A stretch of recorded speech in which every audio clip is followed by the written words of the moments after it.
Every day, we wake up early in the morning. When we look out of our room window at 5 a.m., we breathe the fresh air, we feel the cool breezes and dewdrops on our face.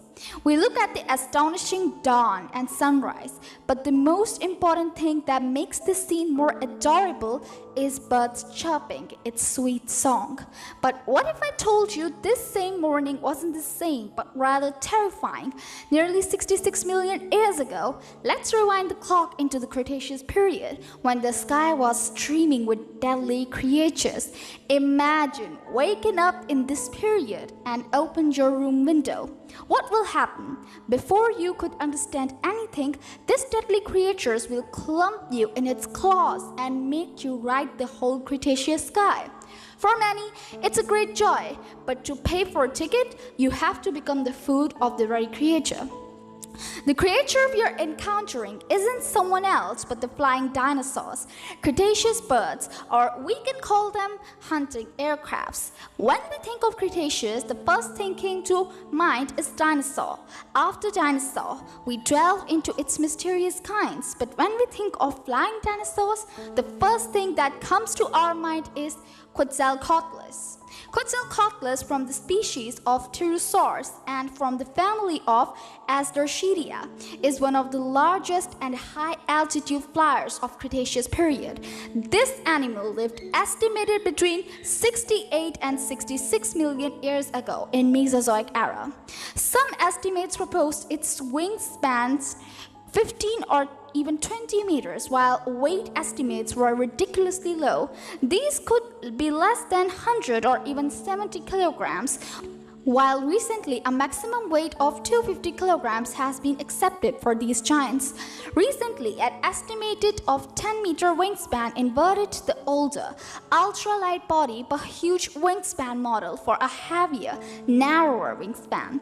If we talk about its altitude, it can soar up to 4,600 meters, which is about 15,000 feet. Its maximum flight ranges of 13,000 to 19,000 kilometers. But hang on dear viewers, this video isn't about the Quetzalcoatlus. The shocking fact is it wasn't the high-soaring creature in the Cretaceous period. But if it wasn't, then who was this bad boy? Stick till the end to discover the mysterious skies of this Cretaceous period. Ladies and gentlemen, we're talking about no other but Hatzegopteryx. Shocked? It may be shocking, but stay with us as we unravel the mysteries of Cretaceous skies. Who was the largest flying predator? How they lived together all along? Curious, right? Well, if you want to know, come with me as I take down curtains of this fascinating mystery. Welcome to the world of prehistoric giants. Today, we're diving into the fascinating world of Hatzegopteryx, one of the most awe-inspiring pterosaurs ever discovered. Imagine a time 70 million years ago, during the late Cretaceous period. This was the world of Hatzegopteryx, a colossal flying reptile that roamed the skies of what is now Romania. Hatzegopteryx belonged to a group of pterosaurs known as starshits.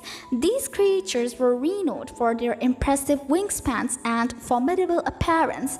Our star had an estimated wingspan of around 10 to 12 meters, making it one of the largest pterosaurs ever. Its most striking feature, the gigantic toothless beak. This adaptation suggests that Hatzegopteryx was a top predator in ecosystem, preying on large fish and possibly even small dinosaurs. Despite its size and predatory prowess, Hatzegopteryx was well suited for its environment, and the fossils found indicate it thrived in a relatively isolated island ecosystem, where it faced fewer competitors and predators. The discovery of Hatzegopteryx helps paleontologists to understand more about the diversity and evolution of pterosaurs. It's a reminder of the incredible and sometimes bizarre life forms that once soared through the ancient skies. And there you have it, a glimpse into the life of Hatzegopteryx, the giant pterosaurs that once ruled the skies of prehistoric Romania. Hatzegopteryx thambima, named by Buffetot et al. In 2002 based on body parts of skull and humerus. The interesting part is it belongs to same species as Quetzalcoatlus. The more chaotic is it? Belongs to the same family. Well, it's no wrong to say that Quetzalcoatlus and Hatzegopteryx are close relatives, more likely cousins. Unusually among giant azarchids, Hatzegopteryx had a very wide skull bearing large muscular attachments, bones with a spongy internal texture, instead of being hollow, and a short, robust, and heavy muscled neck measuring 1.5 meters, nearly 5 feet long, which was about half the length of other azarchids, with comparable wingspans, and was capable of withstanding strong bending forces. Hatzegopteryx inhabited Hatzeg Island, an island situated the Cretaceous subtropics within the prehistoric Tethys Sea. In the absence of large theropods, Hatzegopteryx was laid the apex predator of Hatzeg Island, tackling proportionality large prey including dwarf tyrannosaurs and iguanodontians than other azarchids. Estimated, this pterosaur was as tall as a modern-day giraffe. It can soar on higher altitudes than Quetzalcoatlus. Now, if we talk about basic comparisons between these two giants, it was Hatzegopteryx have short beak than Quetzalcoatlus. Quetzalcoatlus was generally larger and more lightweight, adapted for soaring flight, while Hatzegopteryx had a more robust build, possibly indicating different flight or feeding adaptations. Hatzegopteryx live on an island with a potentially semi-aquatic lifestyle. We can call it flying fish hunter. Whereas Quetzalcoatlus inhabited continental region with a possibly broader diet and more diverse feeding strategies. Quetzalcoatlus had a more elongated and slender beak with a prominent crest, while Hatzegopteryx had broader, more robust skull and beak. The Hatzegopteryx, this remarkable creature roamed the skies during the late Cretaceous period around 70 to 65 million years ago. Join me as we uncover the mysteries surrounding this colossal flying reptile. The Hatzegopteryx was first discovered in Romania's Hatzeg Basin in the early 1990s. Its name, Hatzegopteryx, is derived from the Hatzeg region where its fossils were found, in the Greek word pteryx, meaning wing. The discovery was significant because it highlighted the presence of giant pterosaurs in what was then an isolated land ecosystem. The fossils of Hatzegopteryx are incomplete but include portions of the skull and wing bones. Despite the fragmentary nature of these remains, paleontologists have been able to piece together a compelling picture of this enormous flying reptile. The Hatzegopteryx was truly a behemoth. Estimates suggest it had a wingspan ranging from 10 to 12 meters, making it one of the largest pterosaurs known. To put that in perspective, that's roughly the length of a small airplane.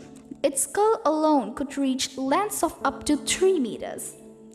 One of the most striking features of Hatzegopteryx was its robust and heavily built beak, which is believed to have been used for catching and processing prey. The pterosaur had a unique cranial crest, which might have been used for display, aerodynamics, or both. Its wing structure suggests it was well adapted for soaring and gliding rather than flapping flight.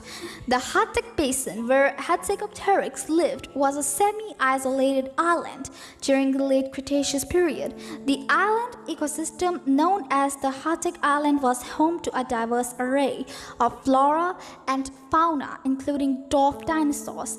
The isolation of the island likely influenced the evolution of its inhabitants, leading to the development of larger or smaller sizes compared to their mainland relatives. Hatzegopteryx, as a top predator, would have played a crucial role in ecosystem. It is believed to have preyed on fish, smaller pterosaurs, and possibly even small dinosaurs. Its large size and powerful beak would have made it an effective hunter and scavenger. To understand the significance of Hatzegopteryx, it's useful To compare it with other pterosaurs, one of its closest relatives is Quetzalcoatlus, another giant. Pterosaurs from the late Cretaceous of North America, while Quetzalcoatlus and Hatzegopteryx were both massive, they had different adaptations. Quetzalcoatlus is known for its long, slender beak and a different cranial crest structure, suggesting different feeding strategies and ecological roles. Additionally, Hatzegopteryx's robust build contrasts with the most aerodynamic designs of earlier pterosaurs, reflecting an adaptation to its island environment, where maneuverability and strength may have been more crucial than sheer flying speed. The discovery of Hatzegopteryx has been instrumental in understanding the diversity of pterosaurs and their adaptations. Its massive size challenges previous notions about the limitations of pterosaur flight capabilities and has provided insight to the evolutionary pressures of island ecosystems. The study of Hatzegopteryx also highlights the importance of paleontological research in less explored regions. The Hatzegopteryx Basin continues to yield valuable fossils, shedding light on the rich and varied life that existed in this ancient world. In summary, the Hatzegopteryx stands out as one of the most awe-inspiring pterosaurs of the late Cretaceous. Its immense size, unique features, and role in its ecosystem offer a window into the world that was both exotic and extraordinary. As we continue to unearth more about these ancient giants, we deepen our understanding of the past and the remarkable creatures that once dominated the skies. Both pterosaurs exemplify the diversity and specialization of pterosaur during the late Cretaceous period, adapted to their respective environments and lifestyles. Now, you might be thinking, hey, it seems no better than Quetzalcoatlus. And maybe yes, in the matter of wingspan and size, it's nothing compared to Quetzalcoatlus. But the story doesn't end here.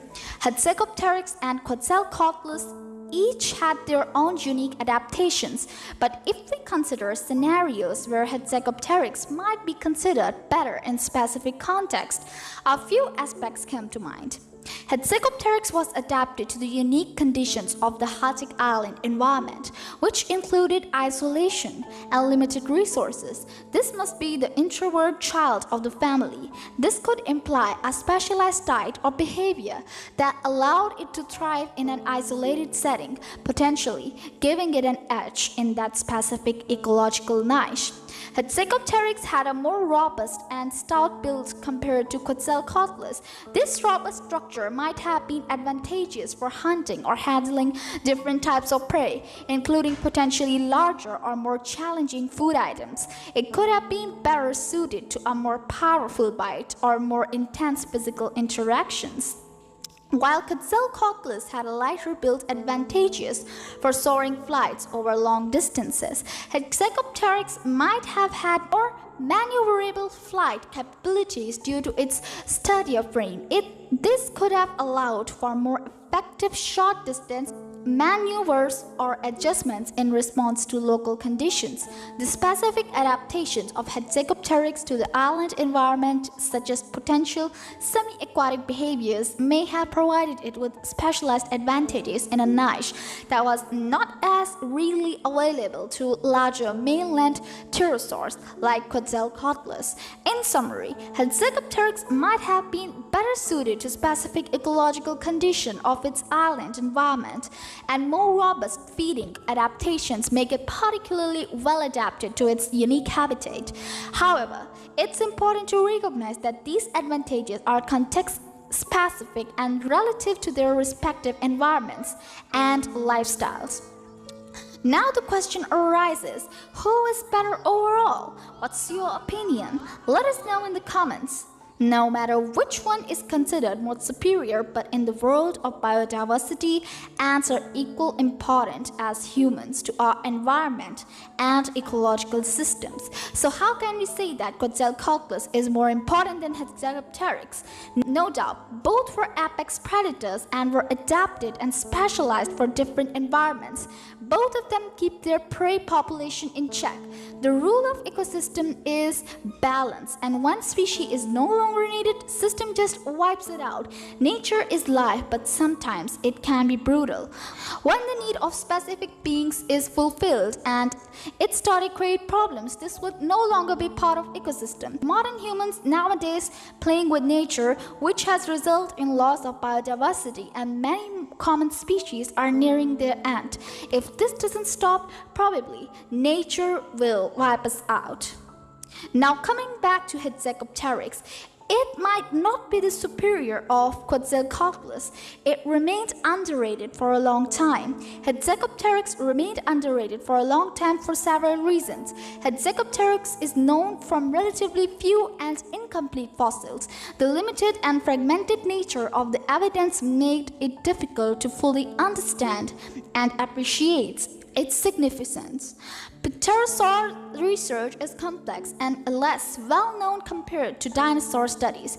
Pterosaurs, like Hatzegopteryx, are less frequently featured in popular media and scientific discussions, leading to less public and academic attention. The fossils of Hatzegopteryx were discovered in the late 20th century, and it took time for researchers to analyze and publish their findings. Early paleontological research often focused on more complete and spectacular fossils. Compared to other pterosaurs like Pteranodon or Quetzalcoatlus, Hatzegopteryx did not have as much media exposure or public interest, partly because it was overshadowed by more well-known and larger pterosaurs. Research priorities in paleontology can shift based on new discoveries and theoretical advancements. Hatzegopteryx may not have been a primary focus until recent advances provided more context and understanding of its significance. As research continues and more discoveries are made, previously lesser-known species like Hatzegopteryx often gain recognition and importance in scientific community. Now, there is a rare comparison of Hatzegopteryx with other pterosaurs in paleontological community. It goes like that. Aramborginia is considered as pterosaur queen, OG, tallest pterosaur. Quetzalcoatlus is boring, used to be famous and boomer. But Hatzegopteryx, short, fat, and nobody likes him. The comparison is quite humorous seen for humans, but for nature it's unfair. The supremacy of some species might be alluring and equally important, but considering it as unnecessary is no part of nature, as it might be more bullied or outsider from its family, but it was like alpha male wolf roaming around the island and creating its legacy all around. Its favorite diet was fish and other small animals and also dinosaurs. It can eat an average-sized small dinosaur. From here, you can imagine its ferocity. If we talk about its descendants of Hatzegopteryx, well, as they belong to pterosaur species, they don't have any directly related modern relatives. Yet the closest could be birds and crocodiles. However, if we look at modern airplanes, it's like an inspiration of this pterosaur. As we unravel the mystery of this giant bird, which was nearly as large as kingbird of Cretaceous, we are left with some profound questions. Are there other predators like Hatzegopteryx? If so, how they thrived in this era of extreme competition? Do you think there could be a bird larger than Quetzalcoatlus as yet to discover in future? Hit that subscribe button now and press on the video now popping on your screen. I'm sure you will love it. Don't forget to leave a like on this video and see you there.